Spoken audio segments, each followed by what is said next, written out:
You didn't heal from them. And that's what's confusing you. Because if this were healing, you'd feel lighter about them. But instead, you feel different about yourself. That's not healing. That's outgrowing. And outgrowing something never feels dramatic at first. It feels unfamiliar because the bond didn't end with a moment. It ended with a shift. You couldn't explain yet. You stopped waiting. Not consciously. Your body just stopped leaning forward. You didn't decide to detach. Your nervous system decided. It was done over-functioning. And that's why this feels strange. Because nothing happened. No final conversation. No closure speech. No dramatic goodbye. Just a quiet internal movement. Away from who you had to be. To stay connected. For a long time. Your identity inside that bond was built around maintenance. Reading the room. Adjusting tone. Smoothing tension. Holding emotional balance. You weren't just loving someone. You were stabilizing a system. And systems don't collapse all at once. They collapse when the one holding them lets go. What you're experiencing now is not loss. It's the absence of labor. And because you normalize that labor, the absence feels empty at first. Your mind keeps checking for the role. Who am I now that I'm not managing this? Who am I if I'm not anticipating their needs? Who am I if I'm not waiting for signals? This is where identity shift begins. Not with empowerment quotes, with disorientation. Because the version of you that existed inside that bond was very real, very invested, very adaptive. And now that version isn't needed anymore. So your system starts recalibrating. You sleep differently, think differently, respond differently. Not because you're trying, but because you're no longer bracing. This is important because many people mistake this phase for emotional numbness. They say, I don't feel as intensely anymore. And they panic. But intensity was never love. Intensity was regulation. Intensity was vigilance. Intensity was effort. What you're feeling now is the absence of emotional strain.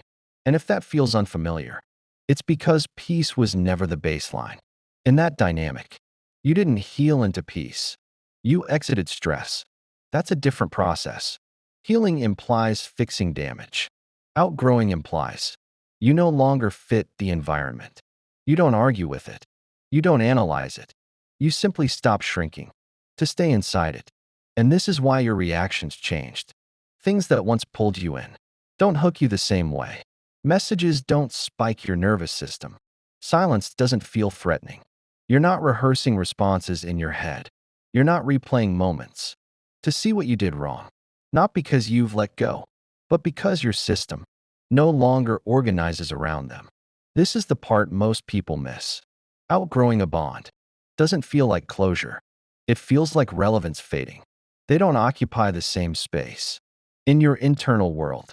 And that's unsettling because for a long time, they were central, not because they gave so much, but because you gave structure. You were the connective tissue, the emotional interpreter, the stabilizer. And now that you're not doing that, the bond doesn't make sense the way it used to. This isn't detachment. This is reorientation. Your identity is returning to its own center. And when that happens, you don't feel victorious. You feel quieter, less reactive, less interested in proving anything. You're not trying to be understood anymore. You're listening to what your body has already decided. And it has decided this. You don't need to be who you were to be loved. You don't need to manage closeness to keep connection.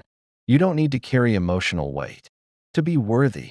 Those beliefs belonged to an earlier version of you, a version that learned love through effort. That version isn't wrong, but it's no longer running the system. And this is why the bond didn't survive. Not because you failed, but because you changed.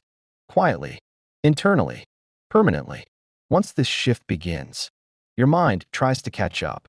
Because cognitively, you're still holding old maps, old explanations, old stories about who you were inside that bond. But your body is already ahead of you. And that mismatch is where confusion lives. You might tell yourself, nothing has changed, but your reactions disagree. You don't feel the same pull. You don't feel the same urgency to respond. You don't feel the same responsibility to fix the emotional atmosphere. And that can feel unsettling because for a long time, your sense of usefulness was tied to how much you could hold. You were valuable because you adapted, because you stayed regulated.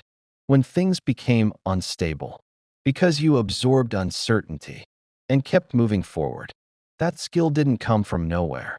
It was learned, often early, often quietly, often without praise.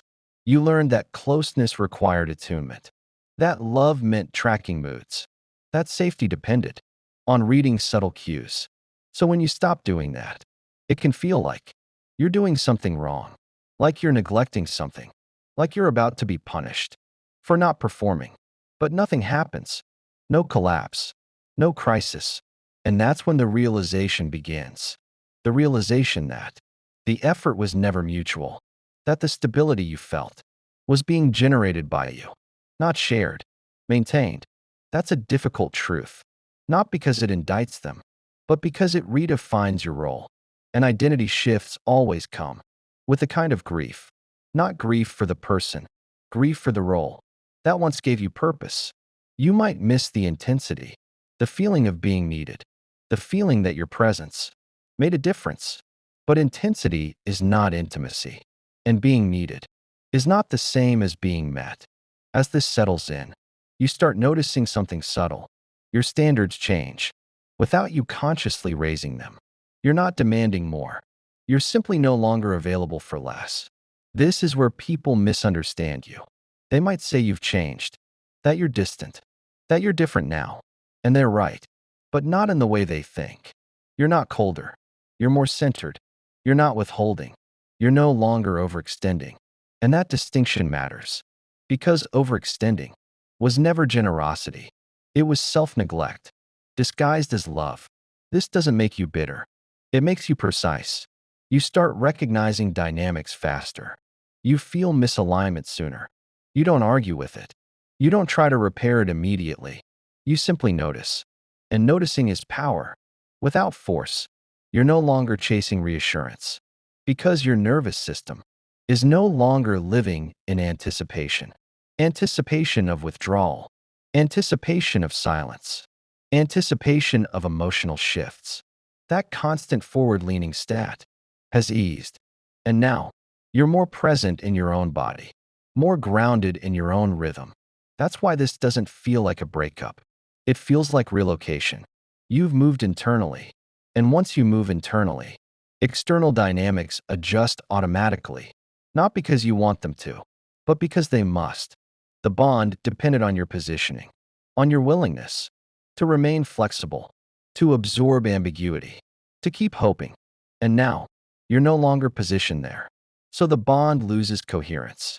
Not explosively, gradually, quietly.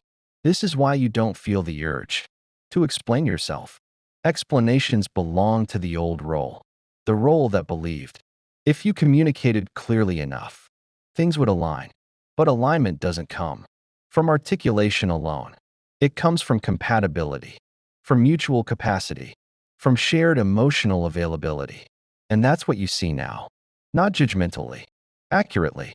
You're no longer negotiating reality. You're observing it. And observation is calm. This is the kind of growth that doesn't announce itself. It doesn't seek validation. It doesn't post about boundaries. It simply reorganizes priorities. Your time becomes more intentional, your energy more contained, your attention more selective. You're not closing off. You're consolidating. You're bringing your resources back home. And this is why the bond couldn't come with you. Not because it was bad, but because it was built around an earlier version of you. A version that needed to prove their worth through effort, through patience, through emotional intelligence. That wasn't reciprocated. That version doesn't run the system anymore. And systems can't operate without their original power source. This is the truth underneath. Outgrowing the bond. You didn't become better than them. You became more yourself. And that changed the equation. You're no longer orienting your choices around emotional uncertainty. You're not calibrating your behavior to avoid abandonment. You're not staying longer to see if something improves. You're trusting the signal when something feels off, not dramatically, matter-of-factly. This is identity maturity, and it's quiet. There's no rush, no urgency, no need to convince anyone. You don't need to be right. You just need to be aligned. And alignment feels calm, steady, neutral. That neutrality is not emptiness. It's stability. And stability is what allows you to build differently next time. Not from fear, not from hope, but from grounded choice. This is the version of you that doesn't chase bonds. They recognize them. And if a bond can't meet you here, you don't argue with that. You don't collapse. You simply don't enter. That's the shift. That's what changed. And it's already done. As this identity settles, something subtle begins to happen around you. Not dramatically, not in ways that demand attention, but in ways that confirm. The shift is real. You start noticing how different your presence feels in rooms, how conversations change pace when you're not managing them, how silence doesn't rush you anymore. You're no longer filling space to prevent discomfort. And that changes everything, because many of the dynamics you once found yourself in were sustained by your responsiveness, your availability, your emotional elasticity. When you stop stretching, the structure reveals itself. Some connections soften, others fade. A few feel suddenly awkward, not because you did anything wrong, but because the dynamic was built on your overparticipation. This is where people often panic. They think, I'm losing people. But what's actually happening is filtration. Relationships are adjusting to your new center of gravity, and only the ones that can meet you there will stabilize. The rest were never designed to hold a version of you that doesn't overextend. This doesn't mean people leave immediately. Often, they don't leave at all. They just don't reach you the same way anymore. And that's when you notice something. You're not chasing the gap. You're not trying to close it. You're letting it exist. That's new. Before, gaps felt dangerous. Silence felt like a threat. Distance triggered effort. Now, gaps feel informative. They tell you what's sustainable, what's mutual, what's real. This is one of the clearest signs. You've outgrown the bond. Not that you feel detached, but that you're no longer compelled to restore balance at your own expense. Your nervous system has learned that not every imbalance is yours to fix. That lesson changes how you show up everywhere. At work, with friends, in future romantic connections. You listen more, not because you're cautious, but because you're no longer scanning for emotional danger. You speak more directly, not because you're assertive, but because you're not afraid of what clarity might disrupt. You don't rush intimacy. You don't accelerate connection to secure it. You let things reveal themselves. This pace feels unfamiliar at first, almost slow, but it's not slow. It's regulated, and regulated systems don't move in spikes. They move in consistency. This is why you might feel less spark in some interactions now, and that can be confusing because you were trained to associate spark with chemistry. But chemistry was often anxiety, anticipation, uncertainty. Now, you're noticing something else. Ease, predictability, safety. And those qualities don't flood your system. They steady it. This is where identity really locks in. You're no longer addicted to emotional intensity. You're no longer measuring connection by how activated you feel. You're measuring it by how much you can remain yourself. And this shift quietly rearranges what you're attracted to. You're less impressed by mystery, less drawn to emotional distance, less tolerant of inconsistency. Not because you're rigid, but because your system recognizes what costs you peace. This doesn't make you judgmental. It makes you selective. And selectivity is not fear. It's discernment. Now, here's where consequence enters the picture. Not as revenge, not as validation, but as a natural response to your repositioning. When you stop overfunctioning, others feel it, even if they can't name it. They may feel less certain, less anchored, less mirrored, because you were once a reference point. You provided emotional orientation. And now, you're not doing that. This doesn't mean they suddenly awaken. Often, they don't. But they do feel a shift in access. You're harder to read. Not because you're hiding, but because you're not projecting. You're not signaling availability through effort anymore. And effort was the language. They understood. So without it, the dynamic loses clarity. Again, this is not something you create. It's something that happens when you stop compensating. This is why your calm can feel unsettling to others, not threatening, unfamiliar, especially to those accustomed to you being emotionally responsive on demand. You're still kind, still present, still warm, but not overextended. And that distinction is everything. Because now, connection must be mutual to continue. There's no silent labor, propping it up, and mutuality filters faster than boundaries ever did. You don't need to announce what you won't do anymore. Your system already communicates it through pacing, through availability, through what you no longer rush to fix. This is why the bond you outgrew doesn't re-enter the same way. Even if contact remains, even if familiarity persists, the emotional structure is gone, and structures don't rebuild without the same foundation. You didn't remove yourself angrily. You simply stopped reinforcing what was unstable. This is the kind of growth that doesn't demand recognition. It doesn't need acknowledgement. It doesn't need to be seen because it's self-contained. You feel it in your body, in how you sit with yourself, in how you don't second-guess your instincts, in how you trust the signal of discomfort without overriding it. This is where identity shift becomes permanent, not because you decided something, but because your nervous system won't go back. It won't re-enter hypervigilance. It won't readopt the role of emotional stabilizer. It won't trade peace for potential. That chapter closed without ceremony, and you're not standing at the door anymore. You've already walked on, not dramatically, naturally, and that's the key difference.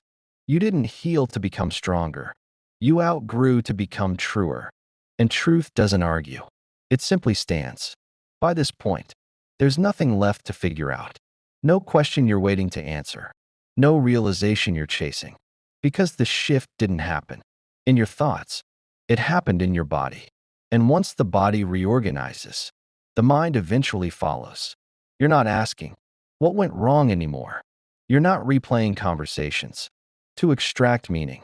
You're not measuring your worth against someone else's capacity. That's how you know. This isn't healing in the dramatic sense. It's maturation. You've reached a place where the bond doesn't need to be villainized to be released. You don't need to be right. You don't need them to understand. You don't need a confession, an apology, or a final explanation, because your system no longer waits for external permission to move on. This is what outgrowing looks like. You stop organizing your internal world around something that no longer fits. You don't resent the past version of yourself. You understand it. You see how it was doing the best it could with what it knew. You see how effort once felt like love, how patience once felt like strength, how staying felt like loyalty. And you don't shame that version. You thank it. Then you step forward. Now, when you think about the bond, there's distance, not emotional distance. Perspective. You can see it clearly, without being inside it. You see where you bent, where you waited, where you hoped. And instead of pain, there's understanding. Because clarity doesn't wound. It frees. You're no longer emotionally invested in alternate outcomes. You're not curious about what could have been, because what was already taught you everything you needed. This is the version of you that doesn't revisit lessons once they've been learned, not out of hardness, out of respect for your growth. Your energy feels more contained now, not closed, conserved. You're intentional with where you place your attention. You don't hand it over to dynamics that drain you. You don't mistake familiarity for compatibility. You don't confuse longing with alignment. And this recalibration doesn't make life dull. It makes it honest. You still feel deeply, but your feelings don't run the system anymore. They inform it. This is emotional maturity. not emotional control. You allow emotion to move through you without letting it decide your direction. That's why you're not pulled back. That's why you don't spiral. That's why this feels complete. Without closure rituals, completion came from integration, from becoming someone who no longer fits inside the old story. And once you outgrow a story, you don't reread it. You don't argue with it. You don't rewrite it. You simply close the book, quietly, and place it back on the shelf, where it belongs. This is not the end of connection for you. It's the beginning of a different kind. One where you don't have to earn presence. One where you don't manage emotions. One where consistency doesn't feel foreign. Because now, you recognize it, and you choose it. This isn't about being above anyone. It's about being aligned with yourself. And alignment doesn't need intensity. It needs honesty.